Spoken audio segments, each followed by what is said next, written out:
کسی بات کا حق ہونے کے لیے اس کا جدید لیٹسٹ ہونا ضروری تھا. یعنی ان کے نزدیک یہ تھا کہ اگر جو بات پرانی ہے بار بار بتائی جا رہی ہے وہ حق نہیں ہو سکتی. ٹھیک ہے, اس کو نیا ہونا ضروری ہے. اور ہر زمانے کے ہر دھرم لوگوں نے اپنے نبی سے اسی قسم کی باتیں کہی ہیں. انہوں نے کہا تم تو وہی کچھ بتاتے ہو جو ہم پہلے بھی سنتے رہے. تو دیکھیں حق کیا ہے, حق کیا نیا لایا جائے گا؟ حق تو ہمیشہ سے ایک ہی ہے نا, ہر زمانے میں ایک ہی رہا ہے. ہر نبی, تمام نبی ایک ہی حق لے کر آئے نا کہ اللہ ایک ہے اس کی عبادت کرو. تو حق کیسے تبدیل ہو جائے گا؟ کیا آپ اس کو جدید کر سکتے ہیں؟ نہیں کر سکتے نا. حق تو ہر زمانے میں ایک ہی رہے گا, ایک ہی ہے اور ایک ہی آئے گا اور ایک ہی رہے گا. تو دین کے معاملے میں اگر کوئی نئی بات لے کر آتا ہے, پیش کرتا ہے, تو وہی کر سکتا ہے جس کو دین سے دشمنی ہو. گڑھ کر کوئی بات اپنی طرف سے بتا دے کہ یہ لیٹسٹ دین میں یہ بات ہے کہ آپ اس طرح سے کریں, تو پھر تو وہ بدعت ہوگی نا. تو پھر تو وہ خود بھی گمراہ ہوگا, دوسروں کو بھی گمراہ کرے گا. تو حق تو ظاہر ہے ایک ہی ہے اور ایک ہی رہے گا. تمام انبیاء ایک ہی حق لے کر آئے ہیں. لیکن ظاہر ہے کہ جو جاہل لوگ ہوتے ہیں وہ ایسی باتیں کرتے ہیں. تو قرآن سن کر یہ کہتے تھے کہ مشرکین مکہ کے اساطیر الاولین ہیں, کوئی نئی بات نہیں بتاتے ہیں, یہ تو پرانے قصے کہان ہیں. تو اگر ذرا سوچ کے دیکھیں کیا آج ایسی باتیں نہیں ہوتی؟ آج بھی ایسے لوگ ہیں جو کہتے ہیں کہ, ایسے بھی لوگ ہیں کہ جو قرآن سنتے ہیں ان کا وہ روتے ہیں, ان کے دل روتے ہیں, ان کی آنکھ روتی ہے, جھک جاتے ہیں, روح جھک جاتی ہے, دل جھک جاتے ہیں. لیکن دوسری طرف ایسے بھی لوگ ہیں کہ وہ کہتے ہیں کیا سنیں گے, وہی باتیں بتائی جاتی ہیں, وہ ہمیں بھی پتہ ہے, ہم مسلمان نہیں ہیں. سنیے آپ نے ایسی بات, ہم بھی مسلمان ہیں, ہمیں بھی پتہ ہے, ہمیں کیا ضرورت ہے, یہ وہی باتیں ہیں. تو آپ سمجھ لیں کہ یہ جو باتیں ہیں نا, یاد رکھیں, اس سے بڑی جہالت کی کوئی بات ہے ہی نہیں کہ پرانی باتیں بتائی جاتی ہیں یا وہی باتیں ہیں اور ہمیں بھی پتہ ہے. قرآن کو کیا ہم بدل کر نیا لے کر آئیں گے؟ کوئی نیا قرآن بتایا جائے ان کو ہیں کہ یہ نیا قرآن ہے, میں آپ کو بتاتا ہوں. اور پھر قرآن میں قرآن کو کیا کہا گیا ہے؟ خود قرآن میں قرآن کو کیا کہا گیا ہے؟ ذکر. ذکر کا کیا معنی ہوتا ہے؟ نصیحت, ریمائنڈر, یاد دہانی, یاد دہانی. تو یہ بات ہے کہ قرآن کو خود قرآن کہتا ہے کہ وہ ریمائنڈر اور یاد دہانی ہے, ہر وقت اس کو پڑھنا ضروری ہے. اگر آپ اس کو بار بار نہیں پڑھیں گے, آپ کو بار بار اس کے احکامات یاد نہیں دلائے جائیں, تو سوچ کے دیکھیں نا, جس وقت عمل کا وقت آتا ہے تو آپ کو حکم ہی یاد نہیں آتا, پھر آپ غلط الٹے الٹے کام کرتے ہیں. تو پھر ایسی باتیں کرنا کیا ہے؟ ایسی باتیں وہی کرتے ہیں جو عمل نہیں کرنا چاہتے, نہ سننا چاہتے ہیں نہ عمل کرنا چاہتے ہیں. اور یہاں بھی یہی کہا جا رہا ہے کہ آتے بھی تھے, سنتے بھی تھے, لیکن پیچھے نیت کیا تھی؟ سمجھنے کی اور عمل کرنے کی نہیں ہوتی تھی. یہ سب کرنے کی ہوتی تھی, جدال کرنے کی, اعتراض نکالنے کی, بحث مباحثے کرنے کی, اساطیر الاولین کہنے کی. تو اس لیے ان کے دلوں پر اللہ تعالیٰ پھر بطور سزا واقعی پردے ڈال دیتا تھا اور کانوں پہ بوجھ آ جاتا تھا کہ جب نیت ہی نہیں ہے تمہاری تو پھر ٹھیک ہے, نہ تمہیں سمجھ میں آئے گا نہ تمہیں سنائی دے گا جو ہدایت کی بات ہے. تو یہاں ہمارے لیے بھی ایک سوچنے کی بات ہے کہ قرآن جب ہم پڑھنے چلتے ہیں تو اس وقت ہماری نیت کیا ہونی چاہیے؟ نیت ہونی چاہیے نا. قرآن کو جب بھی آپ شروع کرتے ہیں تو کچھ نیت اور ارادہ لازمی ہونا چاہیے, کیونکہ انما الاعمال بالنیات ہے.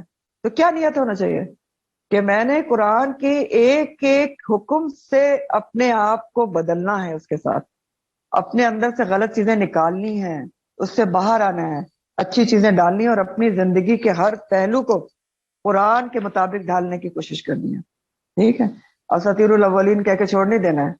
ٹھیک, یہ ہے اس کا سبق ہمارے لیے. وَهُمْ يَنْهَوْنَ, اور وہ روکتے ہیں. مشرکین کا ایک خاص کانٹیکس میں ذکر ہے, وہ روکتے ہیں انہو, اس سے. کس سے؟ انہو کی جو ہو کی ضمیر ہے وہ قرآنی کی طرف ہے دونوں جگہ, اور ینہونا کا لفظ نہی سے ہے, نہی عن المنکر آپ پڑھتے ہیں نا, تو وہ روکتے ہیں دوسروں کو قرآن سے.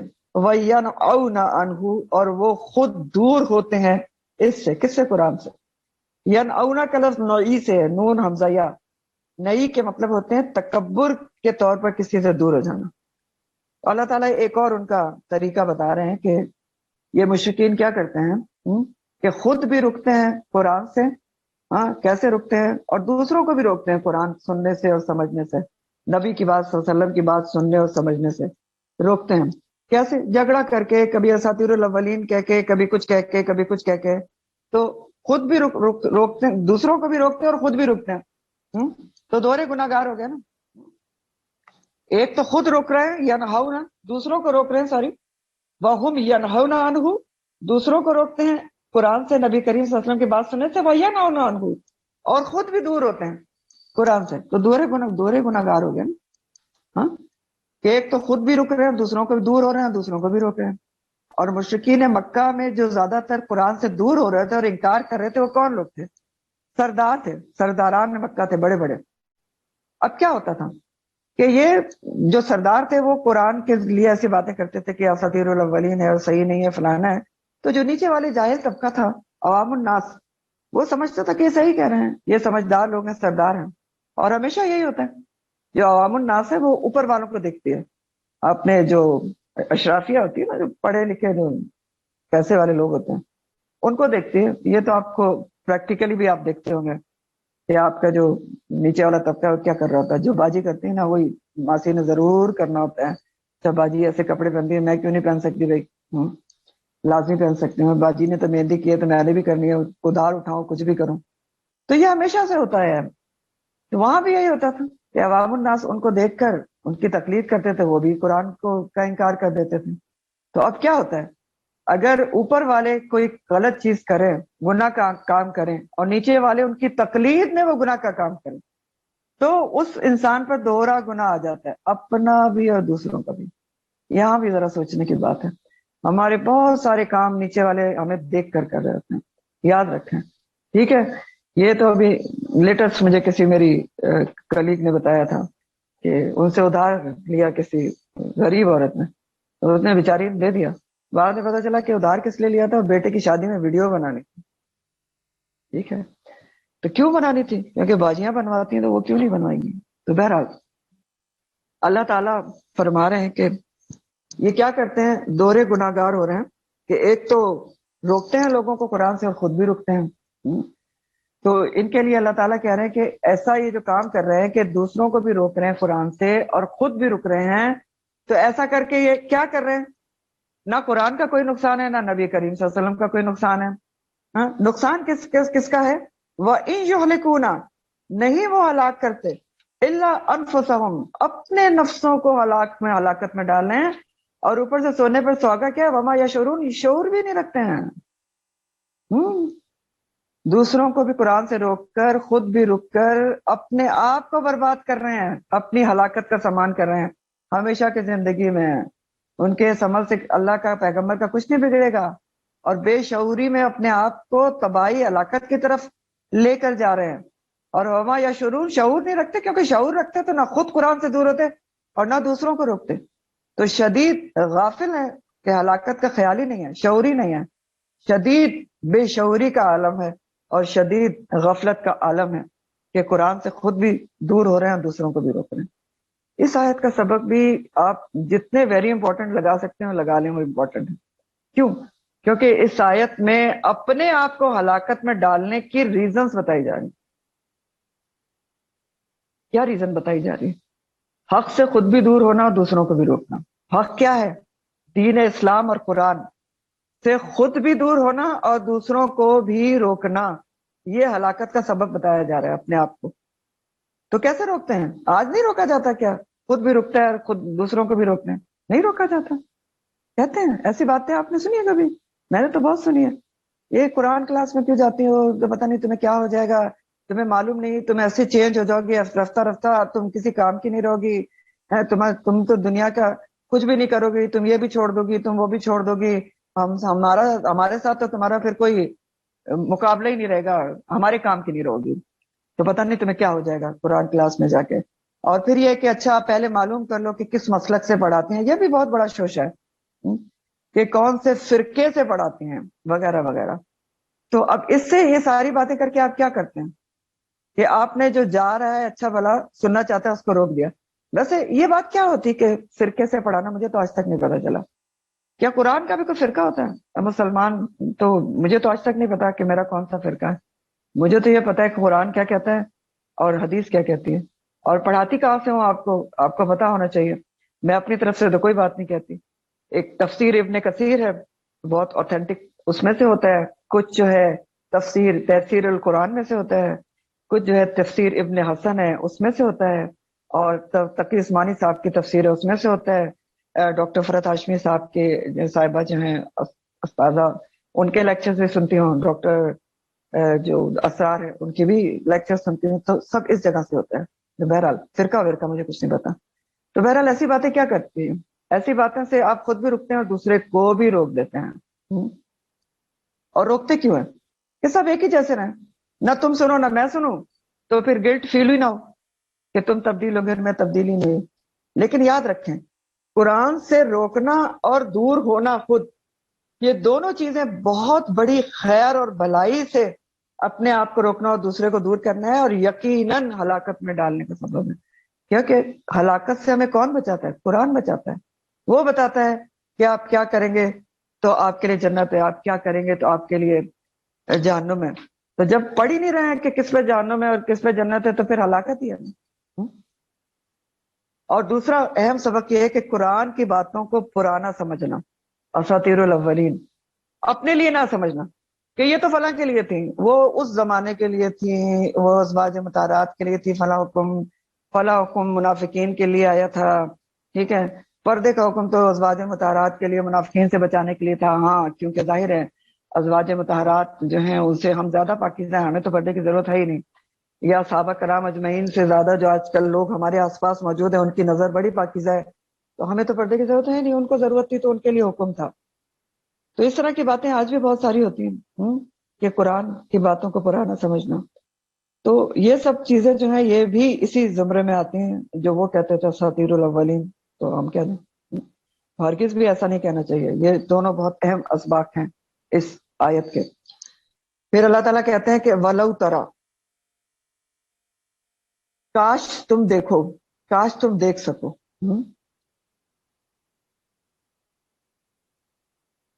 کس سے کہا جا رہا ہے؟ نبی کریم صلی اللہ علیہ وسلم سے خطاب ہے، اور اس کے بعد ہر پڑھنے والے سے خطاب ہے کہ کاش تم دیکھو۔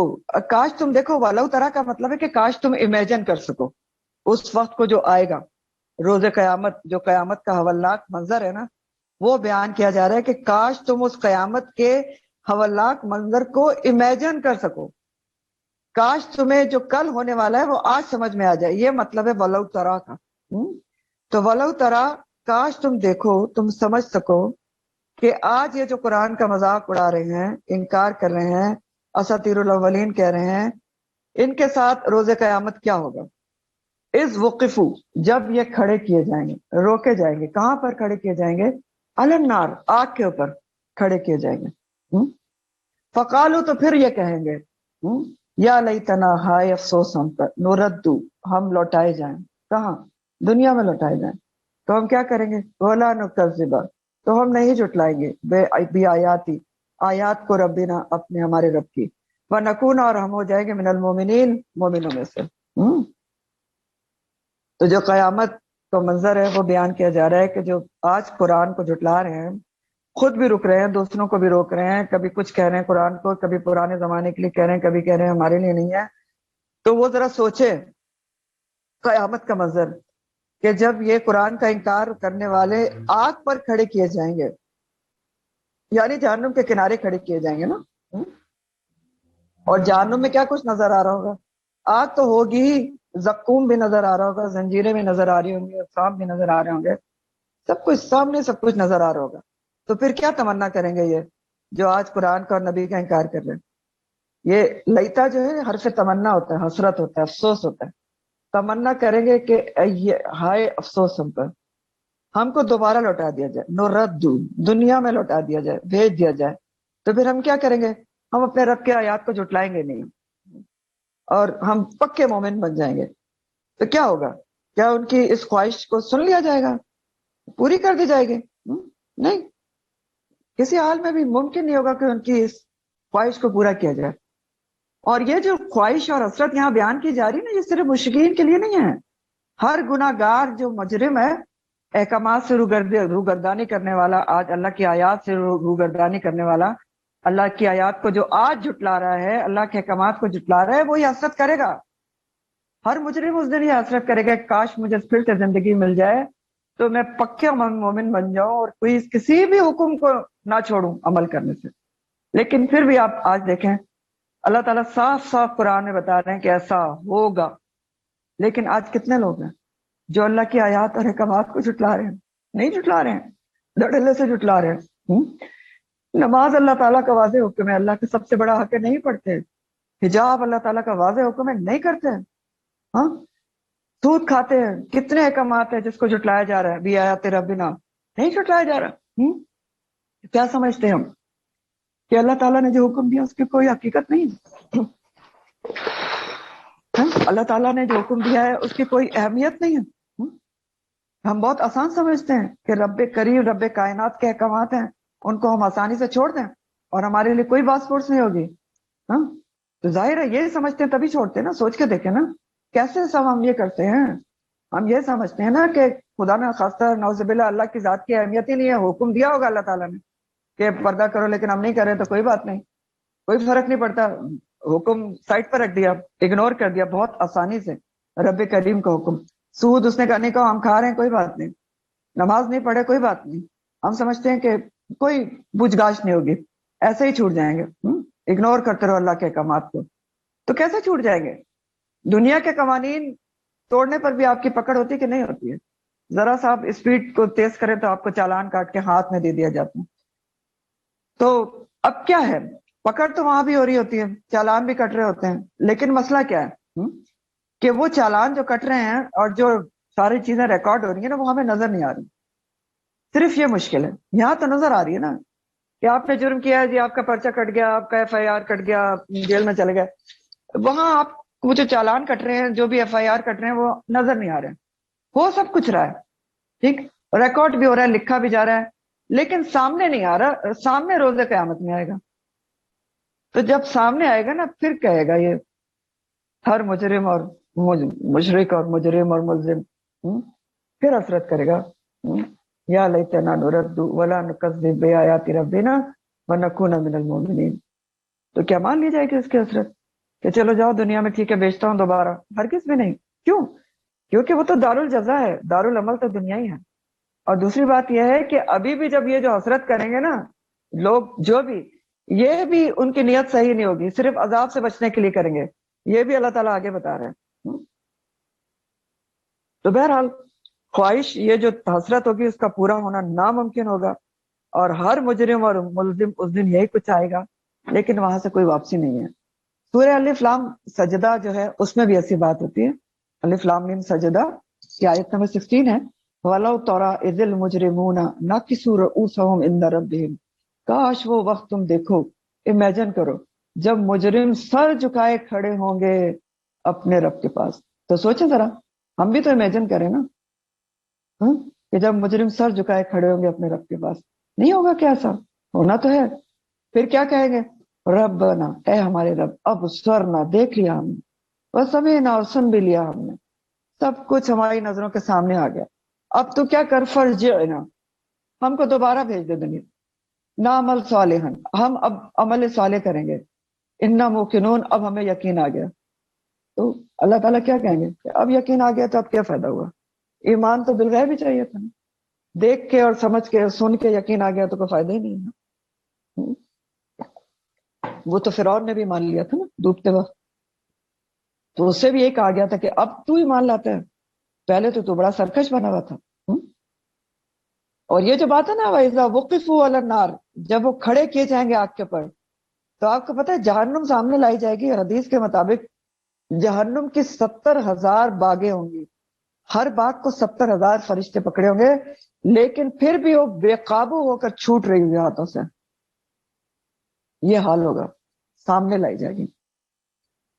تو سیکھنے کی بات کیا ہے, اہم ترین ہمارے لیے, کہ اس روز کے پچھتاوے اور حسرت سے بچنے کے لیے آج ہی یہ سب کچھ کر لیا جائے نا. جو اللہ تعالیٰ بتا رہے ہیں کہ اس دن کرو گے, تو وہ آج ہی کر لینا. کیا کر لیں؟ وَلَا نُكَذِّبْ بِآيَاتِ رَبِّنَا, اپنے رب کی آیات کو سن کر سمجھ کر عمل میں لے آئیں, بجائے سن کے جھٹلانے کے. سن لیا ہے لیکن کیا ہے, وہی والا طرز عمل ہے جو بنی اسرائیل کہتے تھے نا کہ سمینا و اسینا, سن تو لیا ہے لیکن عمل نہیں کریں گے, نافرمانی کریں گے. تو یہ والا رویہ چھوڑ دیں. جہاں حکم سامنے آئے اس کو سمجھیں, شرح صدر کی دعا کریں, اور نکذب بآیاتنا کرنا چھوڑ دیں، وَنَكُونَ مِنَ الْمُؤْمِنِينَ آج سے ہی ہو جائیں. یہ ہے بہت امپورٹنٹ گہرا ترین سبق ہمارے لیے. تو بہرحال اللہ تعالیٰ کہہ رہے ہیں کہ جب جہنم پہ کھڑے کر جائیں گے تو پھر یہ حسرت کریں گے، لیکن حسرت تو ان کی پوری نہیں کی جائے گی. کیوں؟ کیونکہ بدالہم بلکہ ظاہر ہو جائے گا ان کے لیے ما کانوا یخفون من قبل، جو کچھ وہ چھپاتے تھے اس سے پہلے. یہ حسرت کریں گے، حسرت تھوڑی پوری ہوگی. کیوں؟ کیونکہ سب کچھ ظاہر ہو جائے گا، جو کچھ وہ چھپاتے تھے. ان کے دلوں کے اندر جو کچھ تھا ظاہر ہو جائے گا. بدا کا مطلب ہوتا ہے کہ ایک دم سے سامنے آ جانا کسی چیز کا.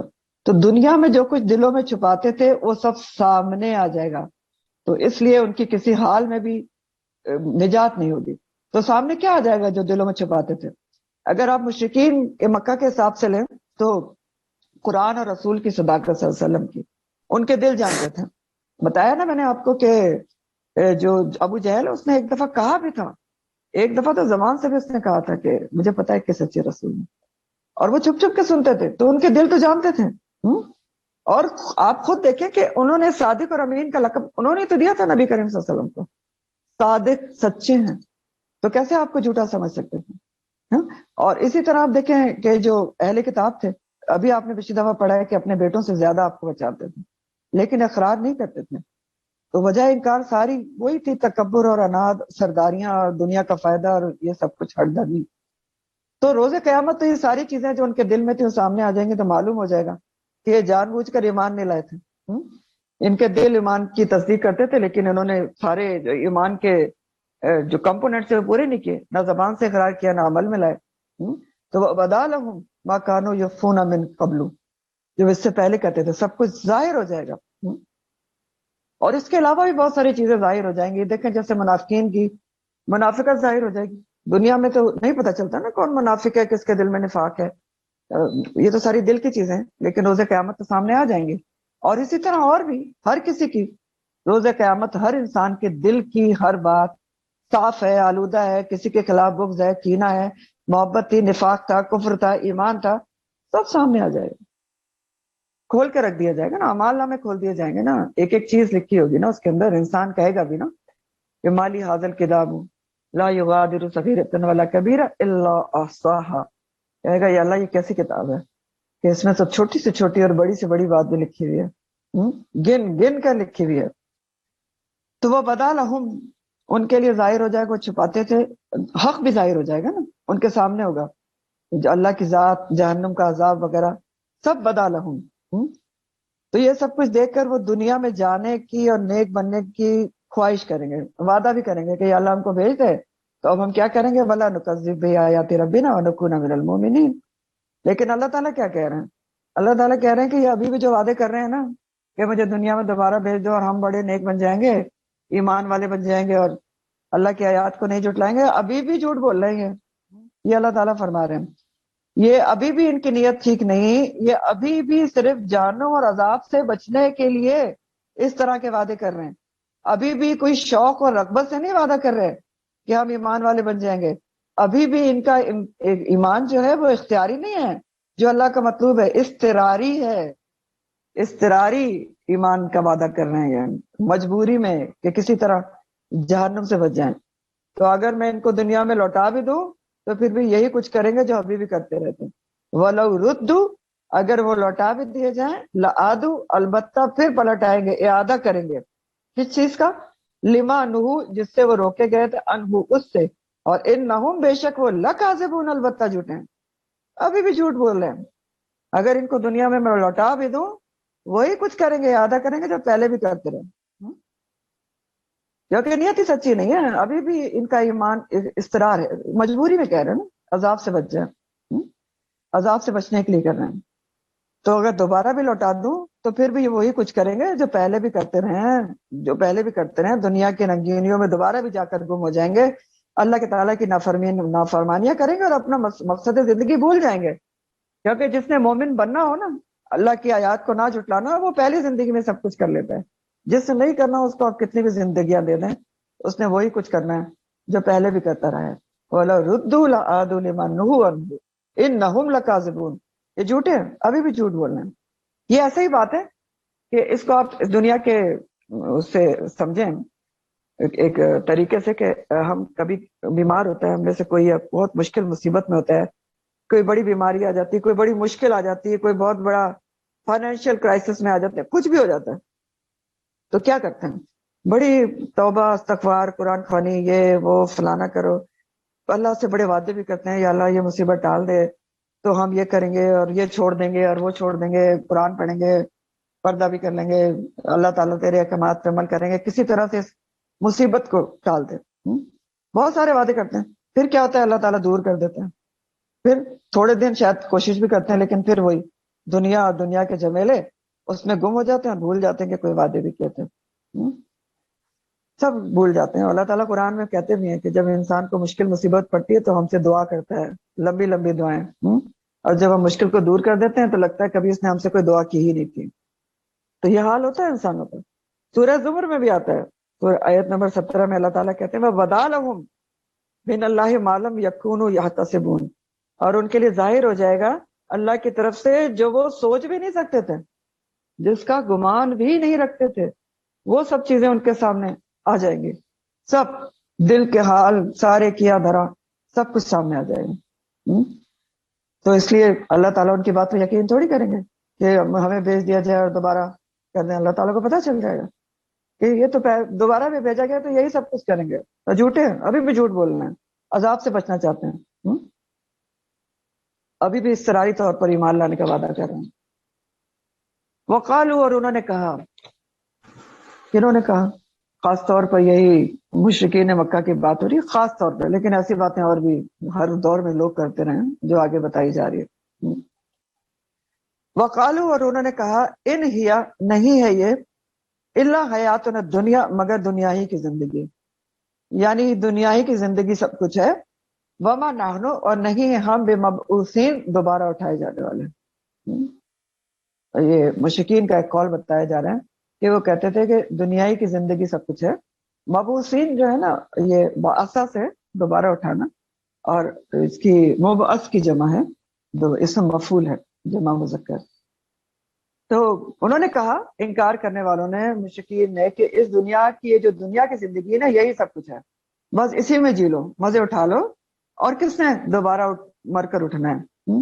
وما نحنو بمبعوثین، ہم کو دوبارہ نہیں اٹھائے جانے والے، ہم دوبارہ۔ یعنی یہ بتایا جا رہا ہے ان کی ان ساری برائیوں کی بنیادی وجہ کیا تھی کہ ان کا عقیدہ آخرت درست نہیں تھا، دوبارہ اٹھنے پہ یقین نہیں تھا۔ عرب کے مشرکین آپ کو بتایا کہ یوم آخرت اور بعث بعد الموت پر ہی تو بنیادی طور پر یقین نہیں رکھتے تھے۔ وہ کئی دفعہ قرآن میں آتا ہے، وہ کہتے ہیں جب ہڈیاں سباتن اور رفاتن بالکل ہی ٹوٹ پھوٹ جائیں گے کہ کیسے اکٹھا ہوں گے، اٹھایا جائے گا۔ اور جب تک انسان کو آخرت پر اور دوبارہ اٹھنے پر یقین نہ ہو تو اس کے اعمال درست ہو ہی نہیں سکتے نا۔ سوچ کے دیکھیں نا، یہی تو عقیدہ اعمال کو درست کرتا ہے نا۔ اور ویسے بھی ایک اور بھی ہے، یہ عقیدہ رکھنے میں فائدہ ہے کہ یہی دنیا کی زندگی سب کچھ ہے، وہ کیا فائدہ ہے؟ الا حیاتنا الدنیا، وہی سب کچھ ہے، بڑے فائدے ہیں نا۔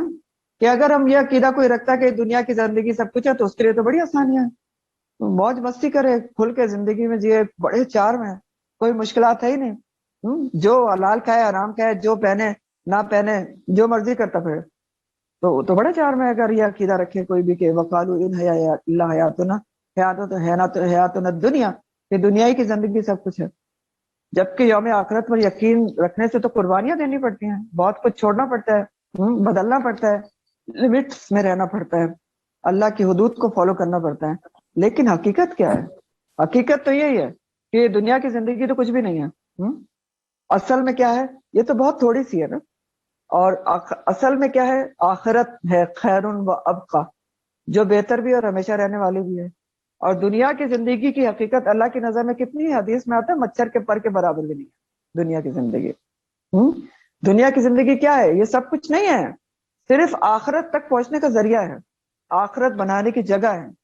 لیکن افسوس کے ساتھ ہم میں سے اکثریت اپنی زندگی کا زیادہ حصہ اس مچھر کے پر کے حصول میں ہی لگا دیتا ہے، بلکہ مچھر کے پر سے کم جس کی حقیقت ہے اس میں ہی لگا دیتے ہیں۔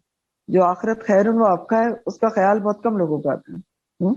دنیا کی زندگی امتحان ہے، یہ ہم امتحان ہال میں ہیں، یہ پاس کریں گے تو آخرت کی کامیابی ہے جو خیر و ابقا ہے، ہمیشہ رہنے والی ہے۔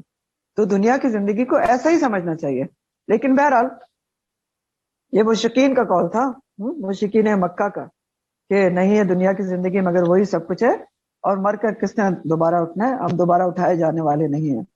تو تھا تو مشرکین کا قول، لیکن کیا کچھ اس قسم کی باتیں آج ہم نہیں سنتے، نہیں ہوتی ہیں ایسی باتیں کہ دنیا کی زندگی کو انجوائے کرنا چاہیے اور اس کو بیکار نہیں گزارنا چاہیے، اور زندگی تو ایک ہی دفعہ ملتی ہے، کھل کر جینا چاہیے، اور کل کس نے دیکھی ہے، کل آئے گی تو دیکھا جائے گا، ایسے باتیں سنی آپ نے کبھی؟ تو یہ سب کچھ کہا جاتا ہے۔ تو آج بھی لوگ ایسے ہیں جو دنیا کی زندگی کو سب کچھ سمجھتے ہیں اور سمجھتے ہیں کہ دنیا کی زندگی بہت اچھی چیز ہے، حالانکہ کیا آپ سوچیں ذرا دل کھول کے کہ دنیا کی زندگی بہت اچھی چیز ہے، یہ ہے کیا خیر؟ خیرون بھی نہیں ہے، اب کا تو خیر نہیں ہے، خیرون بھی نہیں ہے، کیونکہ دنیا کی زندگی تو پرفیکٹ ہے ہی نہیں۔ آپ دیکھیں کدھر پرفیکٹ ہے۔ کبھی کیا ہوتا ہے، آپ کے پاس بہت پیسہ ہوتا ہے لیکن آپ کچھ نہیں کھا سکتے، آپ کے اوپر لمیٹیشنز ہوتی ہیں۔ کبھی آپ کے پاس بالکل پیسہ نہیں ہوتا تو آپ کے پاس بہت کچھ کھانے کا دل چاہ رہا ہوتا ہے۔ کبھی آپ کا دل خوش ہوتا ہے تو جسم بیمار ہوتا ہے، کبھی جسم بیمار ہوتا ہے تو کچھ اور مشکلات ہوتی ہیں۔ تو پرفیکشن تو ہے ہی نہیں، بہت ساری پریشانیاں، کبھی کچھ ہے، کبھی غم ہے، کبھی بیماری ہے، کبھی کچھ مصیبت ہے، کبھی کچھ مشکل ہے، کبھی معاش ہے، کبھی کچھ ہے۔ تو دنیا کی زندگی سب کچھ کیسے ہو سکتی ہے؟ نہ یہ تو خیر بھی نہیں ہے، اب کا تو چھوڑ دے۔ پرفیکٹ کون سی زندگی ہے؟ اخروی زندگی، جس میں نہ کوئی بیماری ہے، نہ کوئی مصیبت ہے، نہ موت ہے، نہ فکر معاش ہے، بس متکئین علی الارائک، بیٹھے ہوں گے تختوں کے اوپر اور بس جھک جھک کے ڈالیاں پھل پیش کر رہی ہوں گی، اور کوئی کام نہ کاج، صرف عیاشی عیاشی۔ کون سی زندگی کی طرف توجہ دینا چاہیے پھر؟ کون سی زندگی کو بنانے کی کوشش کرنا چاہیے؟ یہ سوچنے کے بعد جی، تو اس زندگی کو تو سب کچھ سمجھنا سخت کم عقلی ہے اور بے شعوری ہے اور غفلت کی بات ہے کہ ان ہی الا حیاتنا الدنیا وما نحن بمبعوثین، یہ دونوں باتیں سمجھنا۔ تو بہرحال ولو ترا، اسی بات پر ان کی اللہ تعالیٰ کہہ رہے ہیں کہ یہ دنیا کی زندگی کو سب کچھ کہتے ہیں، تو ان کی اس بات کے اوپر، اس غلط عقیدے کے اوپر اللہ تعالیٰ کہہ رہے ہیں کہ ولو ترا، کاش تم دیکھو، یہ اسی طرح کی بات ہے، کاش تم امیجن کر سکو، اور وہی خطاب نبی سے اور ہر پڑھنے والے سے صلی اللہ علیہ وسلم، کہ کاش تم اس وقت کو امیجن کر سکو، اس وقفو، جب یہ کھڑے کیے جائیں گے، روکے جائیں گے، کہاں پر؟ علی ربہم، اپنے رب کے پاس، اپنے رب کے سامنے، اپنے رب کے اوپر کھڑے کیے جائیں گے۔ جو دوبارہ اٹھنے کا انکار کرتے ہیں نا، تو جب وہ ٹائم دیکھو گے جب یہ دوبارہ کھڑے کر دیے جائیں گے اپنے رب کے سامنے، اور اس سے پکڑ پکڑ کر کھڑا کریں گے، بھاگنا چاہیں گے بھاگ نہیں سکیں گے۔ بھاگیں گے کیوں؟ کیونکہ ان کو تو یقین ہی نہیں تھا، اب سامنے دیکھیں گے تو بھاگنے کی کوشش کریں گے لیکن بھاگ نہیں سکیں گے۔ جہنم سامنے موجود ہوگی، تو اللہ تعالیٰ پھر پوچھیں گے اب بتاؤ بھائی، قال الیس ھذا بالحق، کیا یہ حق نہیں ہے جو تمہارے سامنے موجود ہے؟ یہ آخرت، یہ یوم آخرت، یہ جہنم، یہ سب کچھ، اس کے بارے میں کوئی شک و شبہ باقی رہ گیا ہے؟ کوئی شک و شبہ؟ الیس ھذا بالحق، تو ان کو ماننے کے سوا کوئی چارہ ہی نہیں ہوگا، کیونکہ اب تو انہوں نے سامنے دیکھ لیا، بالکل عین الیقین ہے، کسی صورت میں جھٹلا نہیں سکیں گے، تو کہیں گے کہ بھلا کیوں نہیں، وہ رب بنا، اور قسم ہے ہمارے رب کی، رب کی قسم کھا کے کہیں گے کہ کیوں نہیں، ہم نے دیکھ لیا ہے سامنے سے، اب بالکل ہم اس کو حق سمجھتے ہیں، لیکن اب اعتراف کا فائدہ نہیں ہوگا نا اس دن، کیونکہ بات یہ ہے کہ دیکھ، وہی بات ہے نا کہ ایمان تو بالغیب چاہیے نا آپ کو، اللہ سبحانہ تعالیٰ کو ایمان بالغیب چاہیے، وہی مطلوب اور مقصود ہے، دیکھ کر ایمان لایا تو کیا فائدہ ہوگا؟ وہی فرعون والی بات ہے یہ۔ تو اللہ تعالیٰ کہیں گے نہیں اب تو کوئی فائدہ نہیں، قال فذوقوا عذاب، اب چکھو عذاب کو، بما کنتم تکفرون، جس کو تم جھٹلایا کرتے تھے، جس عذاب کو کہتے تھے کہ آنا ہی نہیں ہے، قیامت تو آنی نہیں ہے، جہنم کچھ بھی نہیں ہے، تو اب تو سامنے ہے، اب اس کو چکھو، اب اعتراف کا کوئی فائدہ نہیں، اب تو چکھنا ہی پڑے گا۔ تو اللہ تعالیٰ فرماتے ہیں کہ قد خسر الذین کذبوا،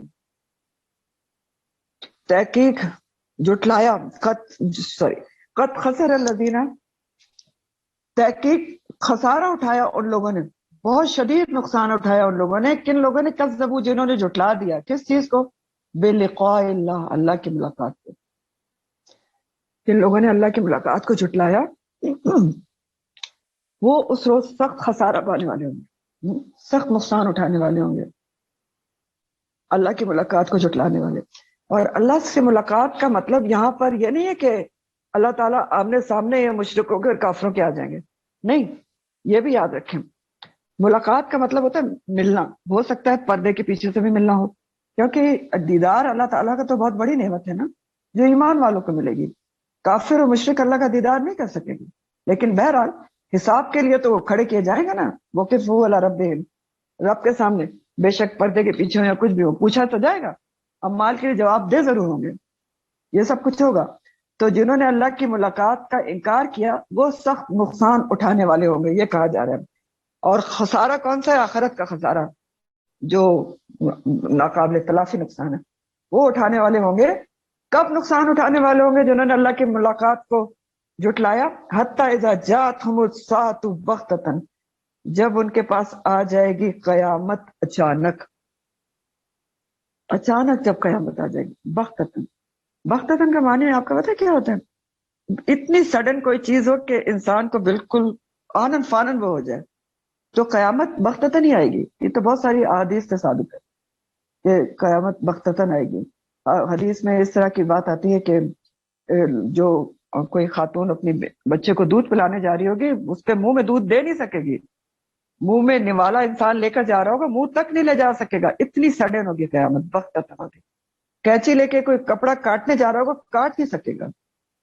اور جب آ جائے گی قیامت اچانک، اس سے مراد ساعہ جو ہے نا، بے شک قیامت کبریٰ ہے، لیکن موت بھی مراد ہو سکتی ہے جو قیامت صغریٰ ہے.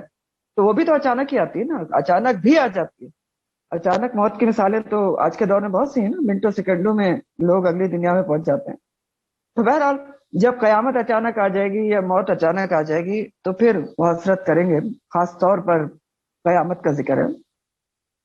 تو پھر وہ کہیں گے جب قیامت، یہ جو جو جو جھٹلانے والے ہیں اللہ کی ملاقات کو، نقصان اٹھانے والے ہیں، جب ان کے سامنے اچانک قیامت قائم ہو جائے گی تو وہ کہیں گے یا حسرتنا، ہائے افسوس، ہائے حسرت ہم پر، الا ما فرطنا فیہا، اوپر اس کے حسرت ہے جو ہم نے کمی کوتاہی کی، فیہا اس کے بارے میں.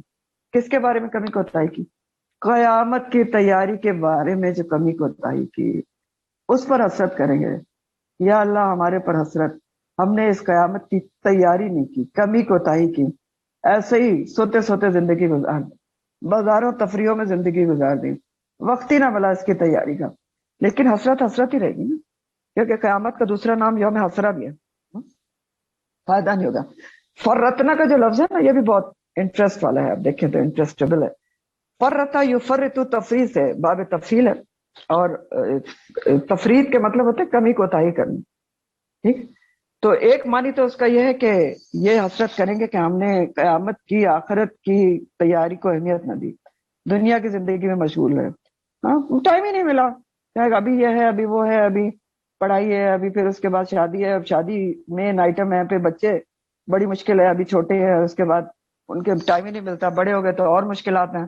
ٹھیک ہے، چھوڑنے جانا ہے، لینے آنا ہے، پھر بچے کے بچے ہو گئے، پھر ان کو بھی پالنا ہے، تو ٹائم ہی نہیں ملا. تو کیسی ہم نے کمی کوتاہی کی، دنیاوی زندگی میں مشغول رہے. اور فرتنا کا ایک اور معنی بھی ہوتا ہے کہ دوسرے کو آگے کر دینا اور خود پیچھے رہ جانا. تفرید سے کام لینا اپنے بارے میں، یہ بھی ایک معنی ہوتا ہے، تفرید سے کام لینا.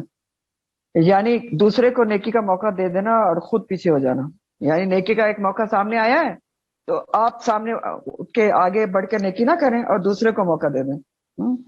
سوچتے رہیں کہ اچھا نہیں، پہلے وہ کرے تو بعد میں میں کروں گی، پہلے وہ کرے نیک کام تو بعد میں کروں گی. تو یہ بھی فرتا کے مفہوم میں بھی آتا ہے. تو یہاں بھی بہت غور و فکر کی بات ہے ہمارے لیے کہ یہ انسان کی بہت بڑی شقاوت اور بدبختی ہے کہ وہ لقاء اللہ کا انکار کرے یا اس کو یاد نہ رکھے کہ اللہ سے ملاقات ہونی. اور جب موت یا قیامت اچانک آ جائے، یا موت قیامت صغریٰ اچانک آ جائے، تو پھر حسرت کرے کہ میں نے اس کی ملاقات کی، آخرت کی تیاری میں کمی کوتاہی کیوں نہ کی، سستی کیوں کی آخرت کی تیاری میں. تو پھر تو کوئی فائدہ نہیں ہوگا. تو سوچنے کی بات کیا ہے ہم سب کے لیے کہ ہم یہ سوچیں کہ ہم اس وقت کی کس طرح کی تیاری کر رہے ہیں، کس گریڈ کی تیاری کر رہے ہیں. کمی کوتاہی کر رہے ہیں، نہیں کر رہے ہیں، کچھ نارمل سے تیاری کر رہے ہیں، یا کوئی اچھی قسم کی تیاری کر رہے ہیں. یہ ہوم ورک ہے آپ کا، لکھ لیں. ٹھیک ہے.